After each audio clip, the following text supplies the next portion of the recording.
Maharashtra fertilisers and seeds असोसिएशनने पुकारलेल्या या बंदच्या विरोधामध्ये एक मीटिंग या ठिकाणी राज्य सरकारने आयोजित केली होती। त्या मीटिंगमध्ये खत कंपन्यांचे मालक आणि महाराष्ट्र सीड्स अँड फर्टिलायझर कंपन्यांचे सर्व पदाधिकारी यांच्यासोबत एक बैठक आयोजित करण्यात आली।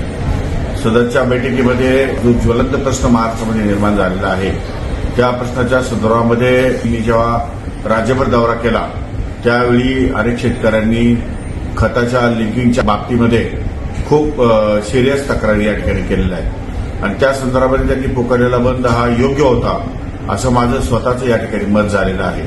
आणि म्हणून मग खत कंपन्या आणि औषध कंपन्यांना इन्स्ट्रक्शन देण्यासाठी मी ती बैठक आयोजित केली होती। त्या बैठकीमध्ये सर्व खत कंपन्या आणि या सर्वांना मी या ठिकाणी अतिशय स्ट्रॉंगली इन्स्ट्रक्शन दिलेले आहेत की कुठल्याही परिस्थितीमध्ये शेतकऱ्यांच्या मागणीनुसार खत कंपनीमध्ये किंवा औषध कंपनीमध्ये लिंकिंग होणार नाही असा निर्णय या ठिकाणी जाहीर केलेला आहे। यामध्ये महाराष्ट्रातल्या अनेक शेतकऱ्यांची मागणी आहे।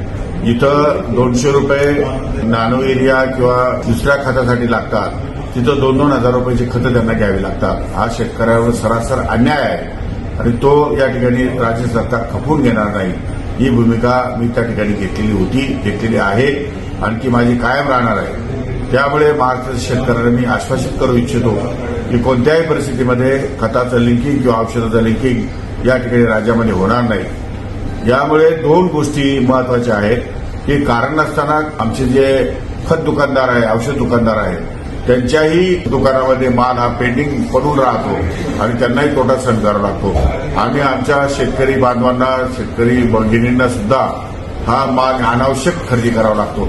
या संपूर्ण प्रक्रियेच्या विरोधामध्ये राज्य सरकारने कडक धोरण या ठिकाणी घेतलेलं आहे आणि त्यामुळे खरीप हंगामाच्या अगोदरच महाराष्ट्रातल्या सर्व खत उत्पादक कंपन्या आणि औषध उत्पादक कंपन्यांनी लक्षात घेतलं पाहिजे की कुठल्याही परिस्थितीमध्ये लिंकिंग या ठिकाणी राज्यामध्ये होणार नाही आणि शेतकऱ्यांच्या हिताचा निर्णय हा 100% राज्य सरकार करेल अशा प्रकारची भूमिका राज्य सरकारची आहे। आणि मापदारांनी जो काही निर्णय घेतला आहे त्या निर्णयाशी आम्ही बांधील आहोत, त्या निर्णयाबरोबर आहोत। तो निर्णय त्यांचा योग्य आहे। त्यामुळे त्यांनी घेतलेल्या निर्णयासाठी राज्य सरकार शेतकऱ्यांच्या पाठीशी खंबीरपणे उभे आहे। एवढंच मला या निमित्ताने सांगायचे। धन्यवाद। जय हिंद, जय महाराष्ट्र।